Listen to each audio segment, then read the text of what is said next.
지금까지는 예수님이 모든 것에서 주도권을 가지고 계획하고 지시하고 가르치고 인도하셨습니다. 언제나 말과 행동이 준비되어 있었습니다. 그런데 오늘 본문에서는 예수님은 무력하신 모습을 보여주고 있습니다. 제자들에게도 그들이 완전히 쓰러질 것이라고 경고하십니다.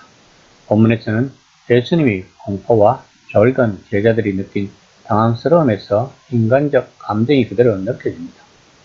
그리스의 위대한 철학자 소크라테스는 죽을 때 침착했고 죽음에 이르는 과정 내내 동요하지 않았다고 합니다.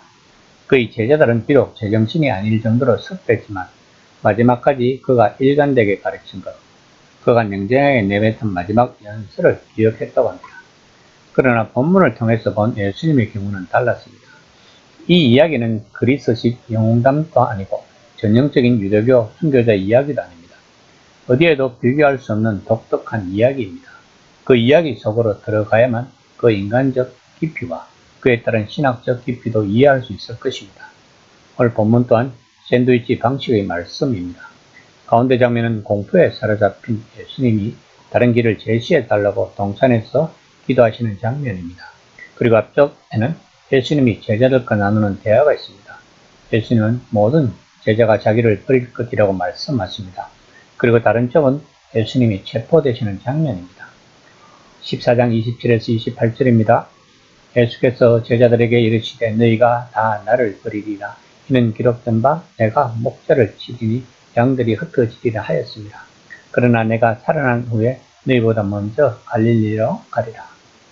예수님은 스가랴 13장 7절을 인용하여 그 예언이 성취가 된다고 이야기를 하십니다. 예수님은 자신에게 임박한 그 어둠의 순간인 고난의 때를 홀로 당하셔야 했던 것입니다. 거기에는 제자들이 설 자리가 없었습니다. 실제로 제자들은 예수님이 잡히신 후 자신들도 예수님과 함께 처형될까봐 모두 도망쳐 흩어져 숨어 있었던 것입니다. 그리고 예수님은 자신의 부활을 예고하십니다. 이 모든 것이 하나님의 계획에 의한 것이라고 예언자들이 말했다는 것입니다. 그러나 제자들은 예수님이 부활에는 생각이 없고 오직 자신들의 안위가 걱정이 된 모양이었습니다. 이에 성격 급한 베드로는 예수님에게 절대 자신은 그렇지 않겠다고 대답합니다. 14장 30에서 31절입니다.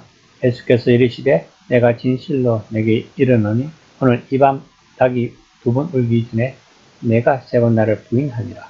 베드로가 힘있게 말하되 내가 주와 함께 죽을지언정 주를 부인하지 않겠나이다 하고 모든 제자도 이와 같이 말하리라. 베드로의 부인은 그가 제자의 대표격인 위치에 있음을 감안할 때 베드로 한 사람의 차원을 넘어 제자들 전체의 마음을 대변해주고 있는 것입니다.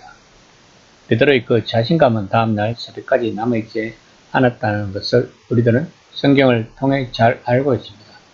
그러나 이런 베드로도 그 모든 과정을 거치면서 완전히 변한다는 것 또한 우리들은 성경을 통해 잘 알고 있습니다. 이것이 신앙의 길인 것입니다. 신앙은 생물입니다. 즉 살아있다는 것입니다. 살아있다는 것은 끊임없이 성장을 한다는 것입니다. 3번에 걸친 베드로의 부인은 예수님이 동산에서 드리신 3차례 기도의 끔찍한 패러디인 것입니다. 예수님은 아바의 손과 뜻에 3번 자신을 의탁하셨습니다.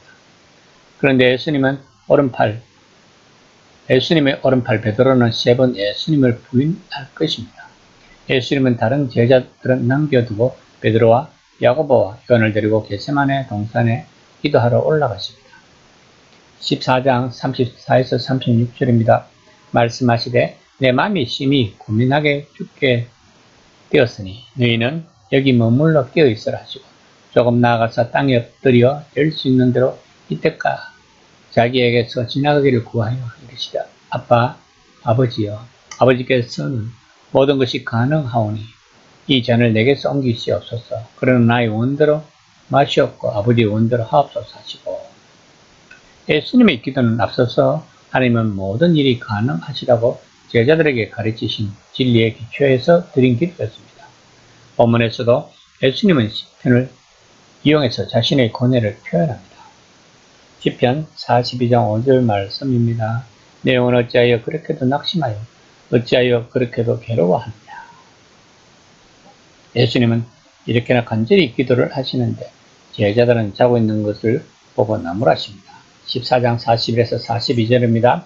세 번째 오사 그들에게 이르시되 이제는 자고 쉬라. 그만 되었다. 때가 왔도다. 보라 인자가 죄인의 손에 팔리느니라. 이늘아라 함께 하자. 보라 나를 파는 자가 가까이 왔느니라. 예수님은 세 차례나 반복해서 구해달라고 기도하며 매우 힘겨운 시간을 보내셨습니다. 그러나 결국 아빠 아버지에게서 그럴 수 없다는 응답을 들으신 것 같습니다. 기도를 마치신 예수님은 다시 중심을 잡고 차분하게 일어나시면서 이제는 마음껏 자라 라는 역설적인 말씀을 하십니다. 예수님은 갈릴리에서 모은 작은 양떼를 지금까지 치셨는데 이제 목자가 쓰러지면 비록 일시적이기는 해도 양떼는 각자 흩어져 숨을 것입니다. 그들이 비겁함과 혼란에서 비롯된 행동이긴 하지만 이것마저도 계획의 일부인 것입니다. 예수님은 이 모든 것을 혼자 감당하셔야 했던 것입니다. 가룟 유다가 대제사장이나 서기관들이 보낸 무장 세력들을 이끌고 예수님께 다가왔습니다. 우선 그들은 예수님의 제자들이 12명쯤 되니까 일단 제자들을 제압하려면 적어도 제자들보다는 많이 왔을 것입니다. 이상하게도 그들의 목표는 제자들을 전부 잡는 것이 아니라 예수님을 잡는 것을 주 목적으로 삼았습니다. 또 한 반면은 예수님과 제자들이 혼동될 수 있으니까 가룟 유다가 예수님에게 입을 맞추는 것을 표시로 삼았습니다. 14장 47에서 48절입니다. 곁에 서 있는 자 중에 한 사람이 칼을 빼어 대제사장의 종을 치고 거기를 떨어뜨립니다. 예수께서 무리에게 말씀하여 이르시되 너희가 강도를 잡는 것 같이 금과 뭉치를 가지고 나를 잡으러 나왔느냐. 제자 중 한 사람이 흥분해서 칼을 휘둘렀습니다. 요한복음에서는 그를 베드로라고 밝혔지만 다른 복음서에서는 그의 이름을 밝히지 않았습니다. 마가는 그런 태도가 얼마나 부적절한지를 인식하고는 그를 예수님의 제자라고 하지 않고 곁에 서 있는 자 중에 하나라고만 밝히고 있습니다. 그런데 그들이 무장하고 왔다는 사실은 예수님이 일종의 혁명 지도자로 인식하고 있었음을 보여주고 있는 것입니다. 그러나 많은 사람이 바람에도 불구하고 예수님은 자신이 그런 지도자가 아니라고 거듭 말씀하셨다는 것입니다. 아마도 유다 또한 그런 메시아를 원했을지도 모릅니다. 51에서 52절에 나오는 청년을 마가라고 주장하는 신학자들이 많은데 증명할 수는 없지만 그럴듯한 추론일 것입니다. 마가는 굳이 왜 본문을 남겼을까요? 아마도 제자들의 불명예를 지적하고 싶었을 것입니다. 오늘 본문처럼 우리는 어느 쪽인지 생각해 볼 필요가 있습니다. 조금 전까지는 호언장담하다가도 곧바로 잠들었다가 이어 혼란과 수치에 빠지는가?